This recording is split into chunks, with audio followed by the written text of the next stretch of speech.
Hello, I'm Jyotika. Welcome to Excelling Psychology. Since the past three videos, we have been solving paper 3 for October November 2024.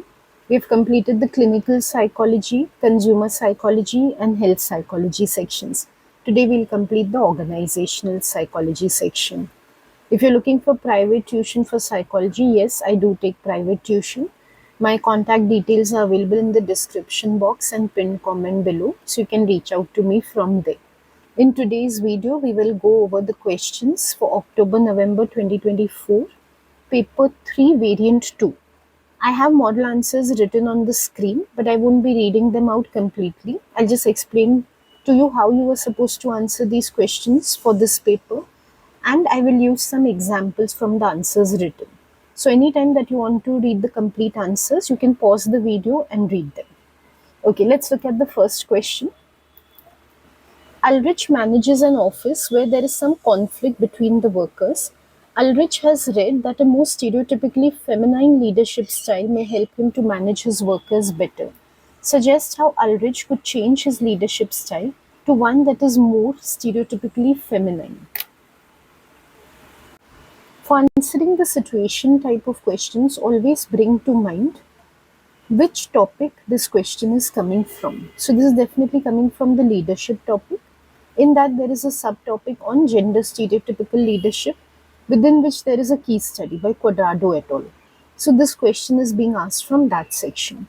Before answering the question, just bring to mind everything that is relevant to this question. Next, what you need to do is look at exactly what from this section is being asked to you. As such, you have learned in that section about stereotypically masculine style as well as feminine style. Here they're asking you strictly about the feminine style. So you need to stick to that. Don't give unnecessarily extra information which is not asked for, hoping for some marks. That is not going to happen. If you define what stereotypically masculine leadership is, that is not going to earn you any marks at all. It will just be ignored. Now look at the marks allotted to the question. Do that next.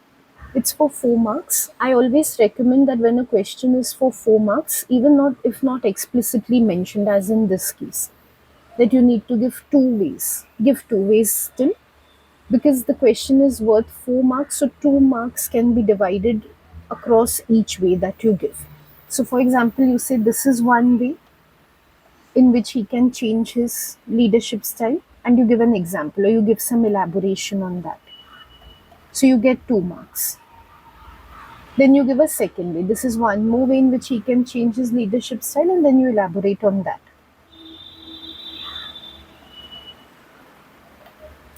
In the sense that if you try to elaborate too much on only one point to justify 4 marks, that tends to be insufficient many times. Like all students just stray away from the main point. Then they just become very, very descriptive because they're trying to come up with 4 unique points. And in the situation, what to say about 4 different things is difficult to think of. So instead of getting into that and struggling with giving 4 points, just think of 2 strategies that can be used and elaborate in brief on each. That is my recommendation. Next thing is most important. This is an EO2 question. EO2 means application question. A situation has been given. Whatever we write about feminine leadership, every point should be in relation with the situation given, not independent of it. If they just wanted us to describe what feminine leadership style is, they could have given us a very direct question. Describe what a stereotypically feminine leadership style is. The reason for giving a full situation revolving around Ulrich and describing what is happening in his office is so that we speak about it. So if you're just going to describe what you've learned in the textbook, so instead of AO2 question, if you treat it as if it is an AO1 question, you're not going to get any marks no matter how lengthy your answer is. Use wording from the question while writing. Talk about Ulrich, the conflict, the workers when you're writing. Engage with the STEM while writing. So you can read the model answer to understand better. I'll just show you examples of what I have written here, which justifies all the strategies I have explained to you right now. Firstly, I have just named the way that Ulrich can use a democratic approach because feminine leaders are found to use democratic in contrast to autocratic approach. As I told you, I have to engage with the STEM. So when it comes to conflict between the workers if he is going to let them speak, and instead of imposing his views on them, then they are less likely to conflict. So that is how democratic approach is going to help. So you can see I have referred to Ulrich while writing, to the workers, to the conflict situation. That is how I've engaged with the STEM. I have not, for example, written that he should take a democratic approach, and that's just explained in general. In democratic approach, leaders allow workers to speak. They don't take all the decisions themselves. They allow them to communicate and take a decision. If I just keep on elaborating this way, I'm not talking about Ulrich and the conflict taking place in his workplace, which is the most important thing here. So make sure your wording can be different, but the structure should match the one which you're seeing here. Another strategy I've recommended is that he should show a relationship oriented style, because again, that is what feminine leaders do, as opposed to the masculine style of being task oriented rather than leadership oriented. So, in this case, what he can do is he can try to build positive connections with the conflicting workers so that they trust him, and thereby they try to reduce their conflict at a personal level. He can engage with them. So these are my suggestions. Personally, for this topic, I don't think there is more than this. Like feminine style, maybe wording used in some course companion you're referring to could be a little different, but it is going to be around being democratic and being relationship oriented. So if you just know the definitions of the style, even that is enough to connect to this situation. One more thing comes to mind is what about the Quadrado study? Do we need to quote that? See, I have written without quoting the study at all. So, this is definitely one way of writing. If you wish to, it's not compulsory, you can refer to the Quadrado study. So, in the Quadrado study, in the narratives that participants read about the hospital situation, there was a description of a feminine leader who was trying to regulate the situation. So, if you want to pick up some points from there, how that leader was behaving, and you want to relate that with Ulrich, you can do that. It's very similar to what has been done here. It's just that instead of giving general strategies, you'll be giving something from the narratives of Quadrado. Remaining structure will remain the same. Like even if you're giving narratives from Quadrado, you have to engage with workers, conflicts, that situation which is given here.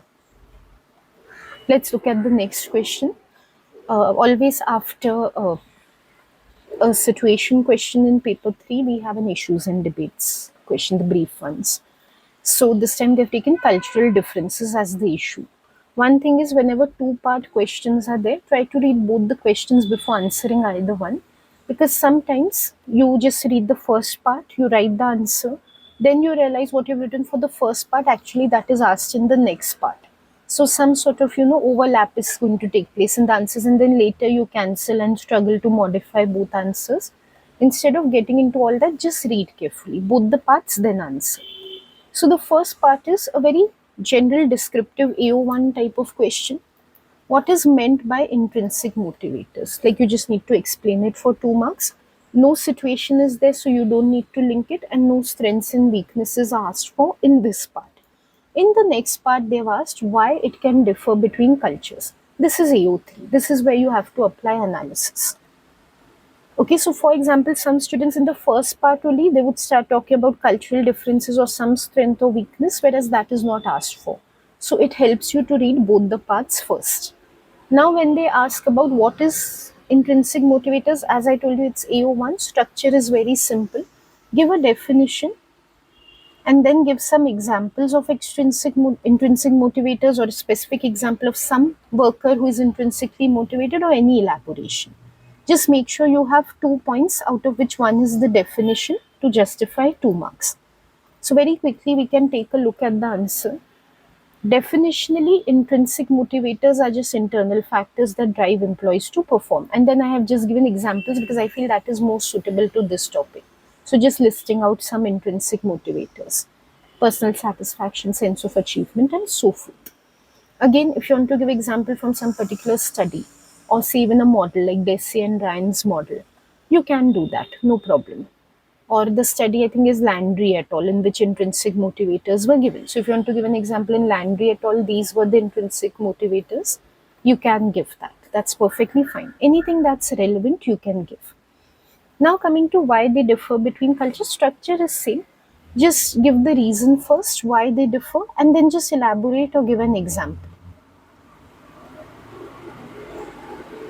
Here, a mistake which might seem obvious to some of you, but students do commit that mistake to not read the question carefully. So then, what they do is they just read the part why intrinsic motivators at work differ. They don't read the word culture. Then, what they end up doing is they will just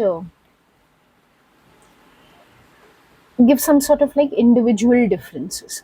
So they'll say something like some employees are more say money oriented, like more monetarily interested, so they would be motivated by extrinsic motivators. They would not care about intrinsic motivation. That is correct, but here they have asked you very specifically to cultures, how it differs between cultures.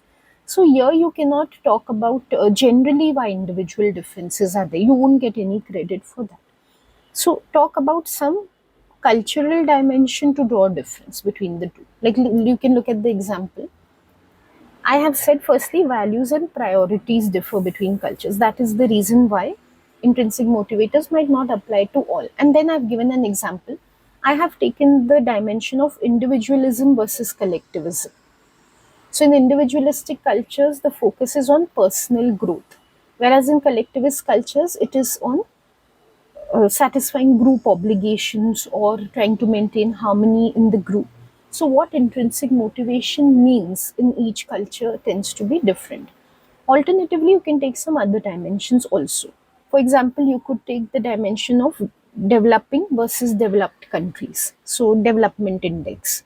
You could say that in developed countries, because people have generally accumulated a base amount of wealth, so they are free to pursue jobs or tasks in jobs out of their internal interest. So intrinsic motivation is easy to manifest in those cultures, whereas those which are still developing, people are not even having base requirements met, like not even having basic money to satisfy survival type of needs. Their extrinsic motivation might override intrinsic motivation, because people need to meet their monetary needs on a daily basis before thinking of what they like or what satisfies them. So you could take that dimension also for a difference. And there, to begin with, instead of values and priorities differ, you can say resources available differ across cultures, something like that. Just make sure whatever you're saying is relevant to the issue of culture. Again, we have a situational question. So whatever I have said for the first question, the situation one, that it's AO2, we must engage with the STEM, all of that applies here. I won't be repeating. Anything new that we come across here, I'll explain to you. Taiba is the manager of a small factory making fabric. Taiba has noticed that her workers do not seem motivated although they receive good wages. She thinks using Maslow's hierarchy of needs could help. Suggest two ways in which Taiba could use Maslow's hierarchy of needs to motivate her workers. In these type of questions, some exclusion is already given, which you have to be mindful about. So again, I would say reading the question is very important, because see very clearly they do receive good wages. This means they are telling you that survival needs are satisfied, basic needs are not an issue. Despite this, many students will write how Taiba can support their survival needs. Why? Because they are not reading the question properly. What is already satisfied, why will she try to satisfy that? Doesn't make sense. So, in a way, they're asking you, except for survival needs, which are two needs that she can satisfy, and how? That is the question. So, here, very clearly in this question, unlike the first one, they've asked for two ways for 4 marks. Here you can see also why I insist on two ways for 4 marks, because generally that is what is expected. So 2 marks you can get for each of the points. Besides survival needs on Maslow's hierarchy, there are four more needs: esteem, belongingness, security, and self actualization. I'm talking about the original hierarchy by Maslow, which is there in your syllabus. So you can give any two needs from any of those. If you want to give from the revised hierarchy also, as such, you can give. So cognitive needs or transcendence needs, you can give those. But I think that sticking to the base hierarchy will be good, because as such survival needs are met, so we should not give very advanced needs also. Some needs that come immediately or nearly immediately after survival needs are more relevant here. I have taken firstly social needs, belongingness needs. Structure is the same as for the first question. Name the needs, relate to Taiba's scenario. Name the next set of needs, again relate to Taiba's scenario. So she can satisfy their social needs or belonging needs by helping them to engage in teamwork. So she can organize team building activities, group meetings. Nowadays, since the new 2024 syllabus has come in, we see that the stems or the scenarios given are not very elaborate in the paper, in the question somehow. And this is true for all the options, not only for organization. So it is very limited how much we can comment on what Taiba is doing. Like they have mentioned that it's a small factory making fabric. So we can say that they can do teamwork in making fabric together. Or she can give each of them some small part in making the fabric. Like someone has to weave, someone has to package the fabric, someone has to market it that way. But there's not too much we can write about because exactly what these people do, what are their roles in making fabric, is not elaborated to a great extent. So do talk about Taiba, do talk about her factory when you're writing, do talk about her workers when you're writing, but there is not much that you will be able to relate with because the situation given is very small. The takeaway from this that I want you to have is just because they haven't given very elaborate details does not mean you don't refer to the situation at all. So again, don't treat it as AO1. I'm reiterating this because this is the most common mistake. Just talking about Maslow's hierarchy, keeping on describing the needs on the hierarchy instead of giving 2 needs, giving 10 needs, but not linking any of them to Taiba's situation. So just for writing lengthy answers, or in fact going beyond what is asked, you're not going to get marks. You're going to get marks for making the answer relevant to the question asked. Another way I've suggested is esteem needs, where she can offer them opportunities for promotion. So again, they haven't told us what sort of hierarchy is there in her factory, but if there is some scope for promotion, such as say there are low-end weavers and then there are high-end manufacturers of fabric who use machinery, and the low-end weavers have to stitch fabric manually. So maybe then she can offer promotion. Those who are doing good manual work, she can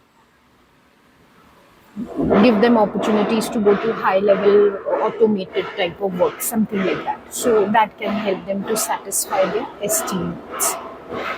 Part B of this is a weakness of Maslow's hierarchy of needs, unlike what we saw in the previous question, in which they did not tell us as such that we need to. In that they told us that we need to give cultural differences. Here they haven't specified. So here we are free to take any weakness.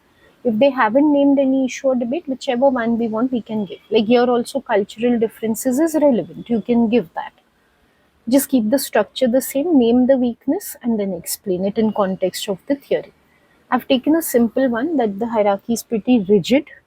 The assumption is everyone will move through all the needs in the same way, whereas there can be subjectivity or individual differences. The assumption is, for example, everyone would need belongingness needs before going to esteem needs.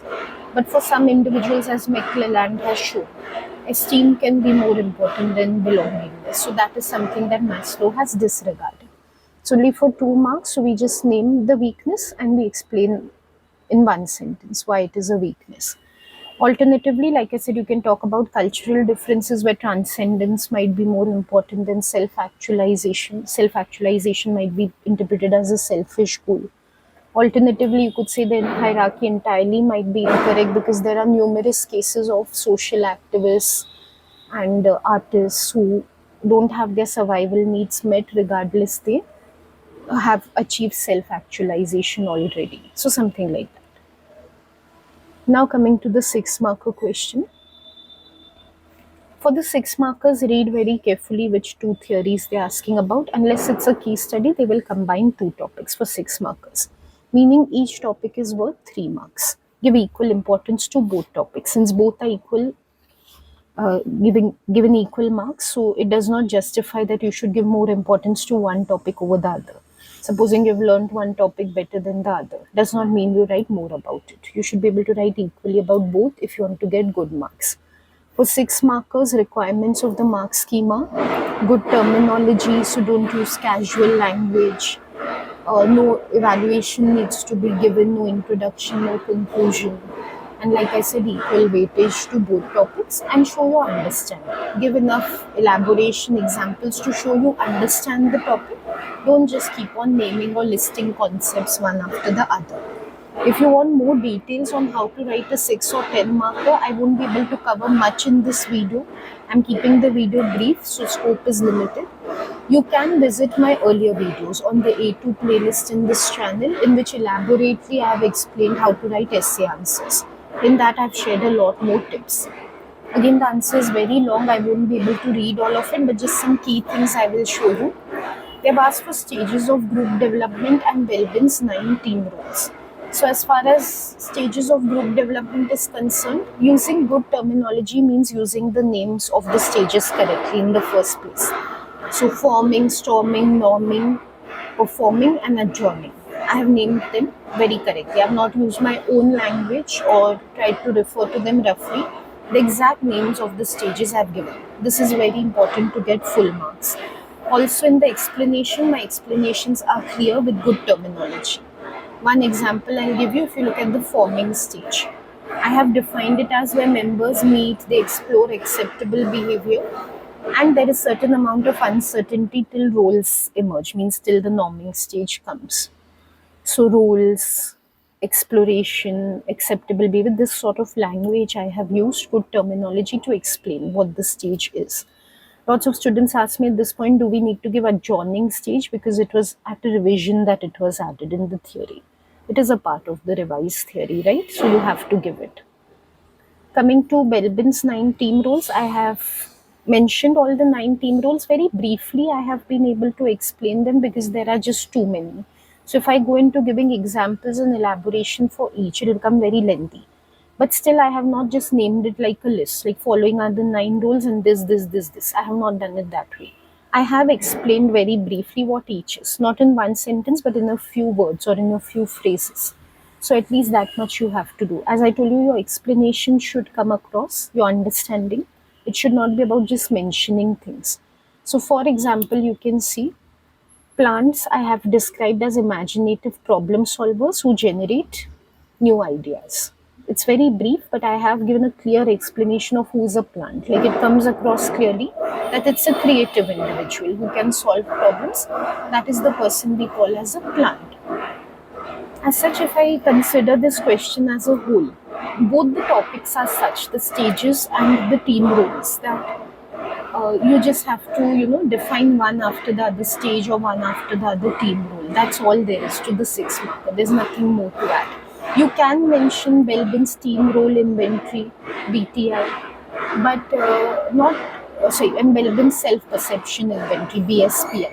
You can mention those things, but not directly relevant to what is given here. Already the answer is long, as you can see. So if I add something like the self-perception inventory, this becomes very lengthy. So I've avoided doing that. If you want, you can add it. There's no issue. Just make sure you don't give anything of an evaluative nature. If you're giving self-perception inventory, just explain that it is used to assess what is a worker's team role. Don't go into why it's good or bad. Don't go into its psychometric evaluation. That you can do in the 10 marker. Coming to the 10 marker, it's always going to be from the same topic. So as we can see, same topics exactly. And one issue will be named. They have named application to everyday life. Preferably, we should begin with this one. And then any 2 more issues of our choice. They've told us also what we can include. Now, just for a quick revision of a few pointers, like I told you, I won't be able to cover everything, but don't give unnecessary introductions and conclusions for which you don't get any credit. Try to take both topics in every point if you want really high marks, 9 and 10, level 5. So keep referring to both topics, like you're giving equal weightage to 6 marker. Give equal weightage to both topics in the 10 marker also. Give counterpoints wherever possible to show your balanced analysis. Not everywhere, not required. It's a model answer, so I put it everywhere, but you don't need to put it everywhere. And very good strategy, if possible, compare both the perspectives. Do they stand in contrast on some issue? Are they very aligned on some issue? Show your critical thinking as much as possible. Most importantly, don't write any point without context or reasoning. Don't just keep on naming issues or just briefly giving them in one lines in connection with the topics. Make sure to give very relevant specific details for any point made as the context and for the reason why a particular side of an issue is being supported, or how it is a strength that this study is meeting this issue, how it's a weakness that it isn't meeting the requirements. Go into that depth of analysis that is known as reasoning. So every point should have specific details, context, and reasoning. Explanation of why the standing is such as on such an issue, or why this is said to be a strength or weakness. Keeping that in mind, just let's look at application to everyday life, which is the named issue. If we take Belbin, what can be the application that leaders can identify what are their workers' potential strengths, and then they can assign them roles accordingly in a team so that they can create a very successful team. So that is what I've explained here. Again, you can pause the video and take a look at the answer. What would be application for Tuckman and Jensen?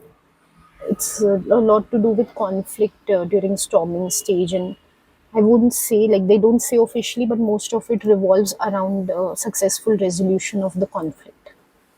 So leaders can look out for any conflict that can occur in the storming stage and prevent it from happening, otherwise the group might dissolve entirely.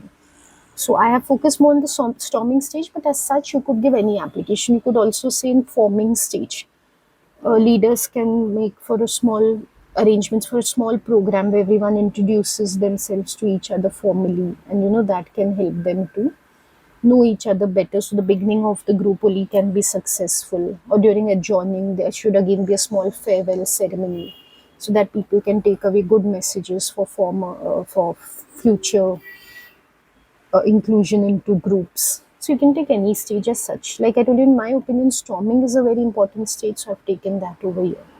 As a counterpoint, I have mentioned that both theories assume that people are going to be very predictable, or groups are going to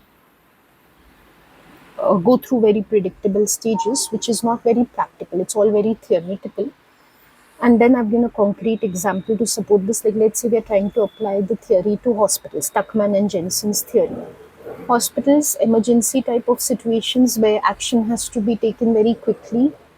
Workers might not engage, that is, doctors and nurses might not engage in stages like storming and norming, because they're very time consuming, and they could even disrupt the group process or slow it down further.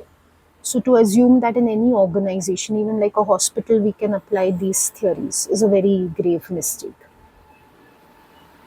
Okay, so my point, counterpoint, and application has been about theoretically, there's very good application. Practically, the theories are not very feasible. Alternatively, you can give example from Belbin, or you can give from both. Why I have not given example from both is because it become very lengthy. But if you want to give an example from Belbin, again, workers might be much more flexible in real life. They might not fit into very neat categories of, one is only a plant, or one is only a team shaper, or one is only a coordinator. So again, in practice, if we try to fit them into teams, assuming that they're always going to behave in the same way, we might not end up with a very good team. Today I don't have much time for this video, so the rest of the answer you can just read through. All the points are structured in the same way. The issues that I take for the 10 marker are the most relevant ones from the syllabus, but you're free to take any of the 10 issues and debates which are there in the syllabus for any answer. If you have any doubts or comments about this video or any of the videos that I've done on paper 3, so any of these 4 videos, you can leave them in the comments box below. I do read your comments and get back whenever I have the time. Thank you for watching this video. Goodbye.